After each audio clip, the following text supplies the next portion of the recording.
Hi everyone, welcome to the Big Lady of the Small House channel, and in today's video I'm gonna repot and separate these two Alfresco bulbs. This is actually was one bulblet that I planted last year, but as it happens with Alfresco, it usually splits into or gives another bulblet. So I ended up with two in one pot. So I have to remove it, split and plant into two separate pots. So that's what I'm gonna do now. The soil needs to be replaced, definitely, because it used all the nutrients that were in the soil for over a year. Let's see, it's really well rooted, stuck to the pot. So I have to shake and knock the pot over. Okay, got it.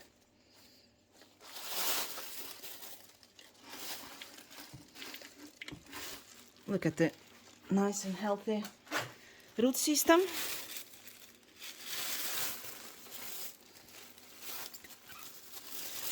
I'll remove the soil and show the roots. So this is the original bulb, and this is the bulblet that it grew within a year. The roots are pink because it was sitting in the cold area of the greenhouse, so it was a bit frost beaten.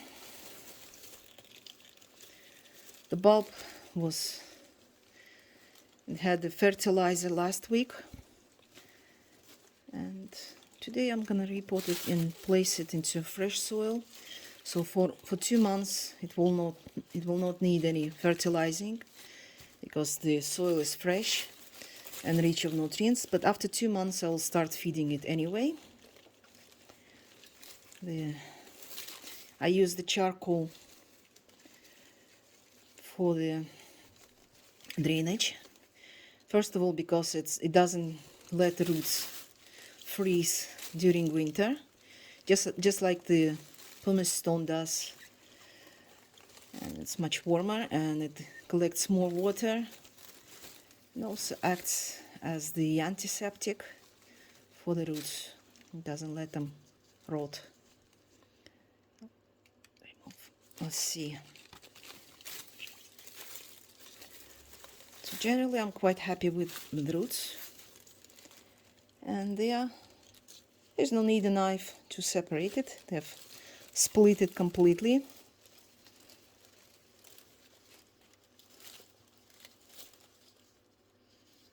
I'll remove this damaged root,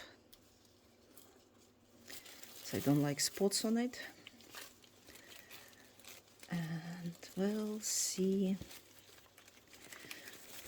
This is another perfect sample why hippeastrums need to be planted into big pots, because as you can see, these are 2-year-old bulblets, 2 and 1-year-old, and look at the roots. Once I plant them into separate roots, they'll grow even bigger, and the bulbs will grow bigger as well. Probably this one will start blooming in a month after I repot it, because it's pretty big. Last year I had a bulb that was about 1.5 years old and it was blooming. I was repotting it about the same time last year. And we'll see.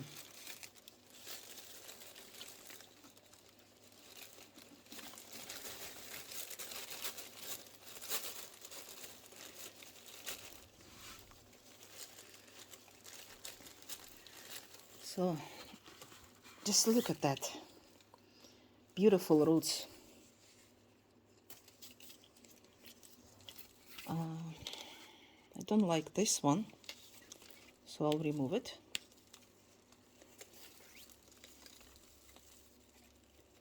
It will regrow very fast, but generally, yeah, that looks okay. So what I do since I'll be using pesticides to prevent, just as a protection level, I need to have the clean surface where I can apply them, and dry skills are not really a good place for that. It's like bathing with clothes on. So, okay.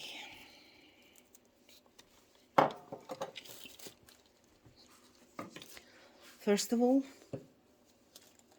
I apply the acaricide just to protect the base from possible mites. Don't have them on this batch of bulbs, but I've seen it on others.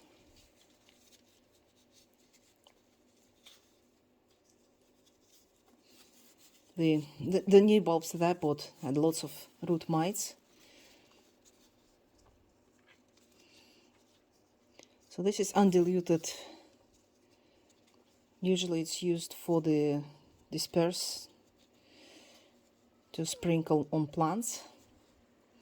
But in this case, applying it to the basal plate and the root base acts like it creates the film, the firm film that will prevent mites attacking the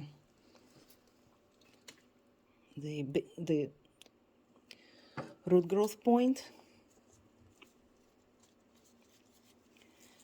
And let's treat the other first. So while I'm treating this one, the other one dries out, and I will apply the fungicide. It has nice roots too.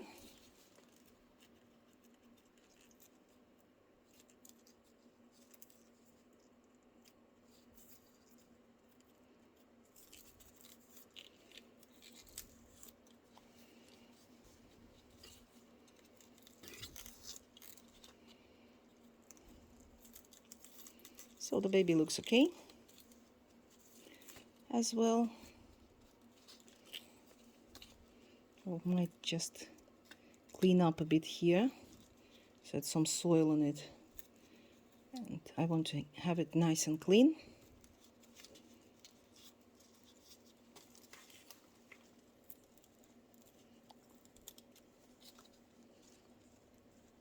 Just scrap off the old roots.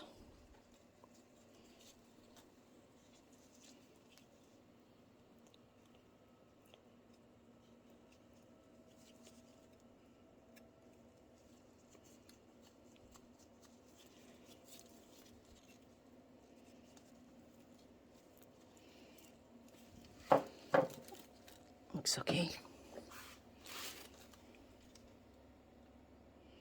The general splash of acaricide. I will later use this acaricide in a greenhouse when I get everything rearranged. So then it will be diluted upon instructions, 1 millimeter per 500 milliliters, and sprinkled over every plant.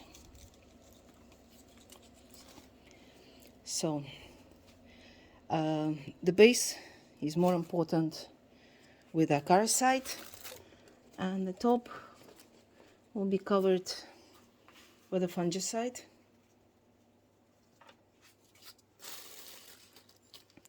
Because that's usually what happens. Oops.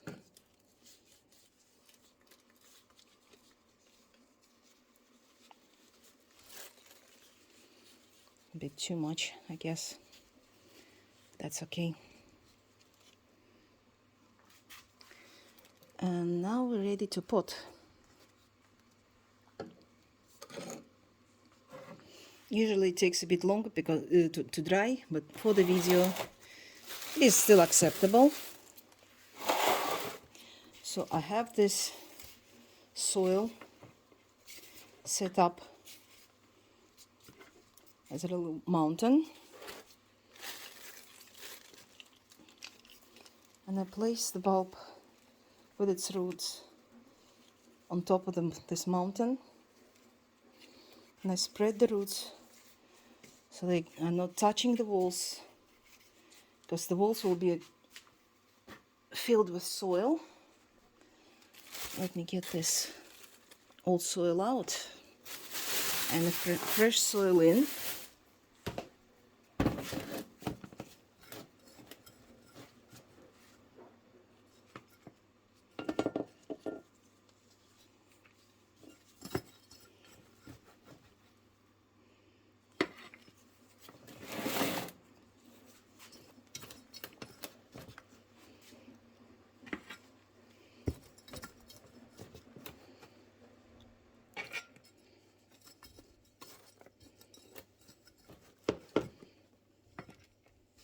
It's a good idea to shake the pot a bit so that the soil gets between the roots and it compresses, so I have more space to fit the soil.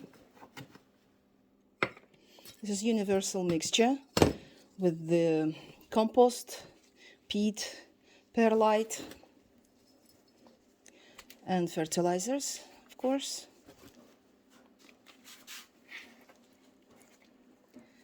Now all I have to do now is just to put the soil just between the roots so there is no air gaps.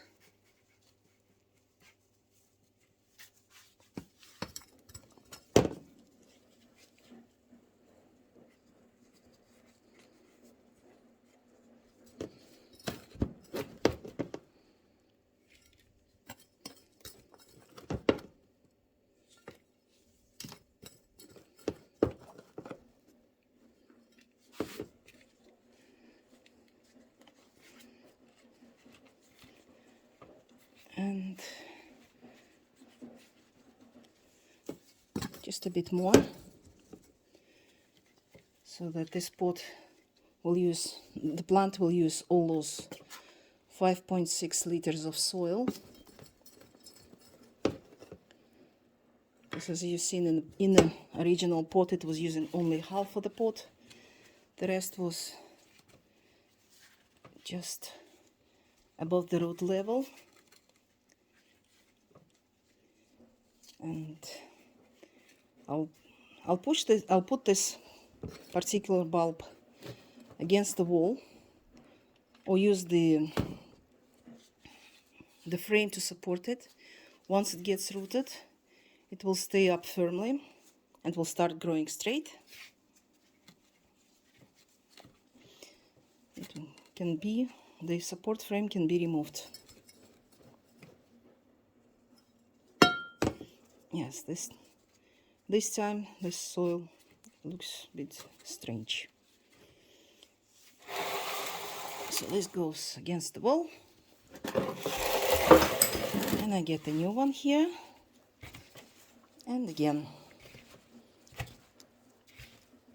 since I planned this video about a week ago, the soil a bit dry, so I had to water it, and it's not watered well. But anyway, here we have exactly the same situation.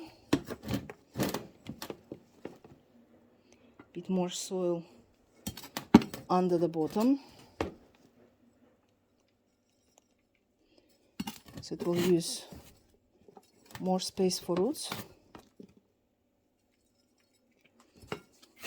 I deliberately leave the stone, well, the firm part of the soil, because usually these blocks, they don't get soaked well, and it's really good for the bulb, for the base, so it doesn't get soaked, doesn't get any rots. So it's kind of prevention of basal plate rot. You know, having a peat in your soil sometimes it gives you surprises, but these blocks are actually good. They keep the bottom of the bulb dry.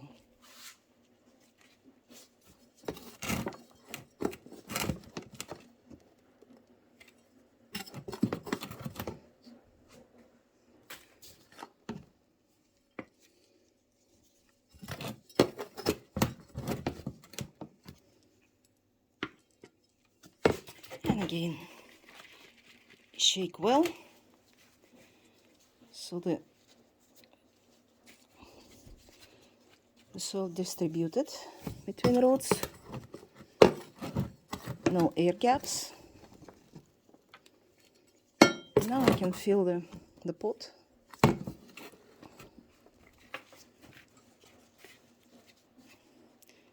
And the bulb will stay like this. So it will bloom the next year.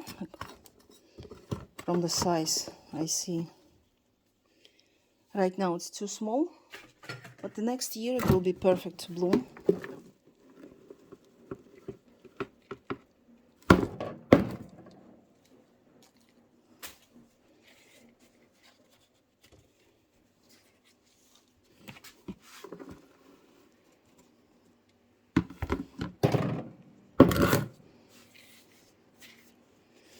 So that's it.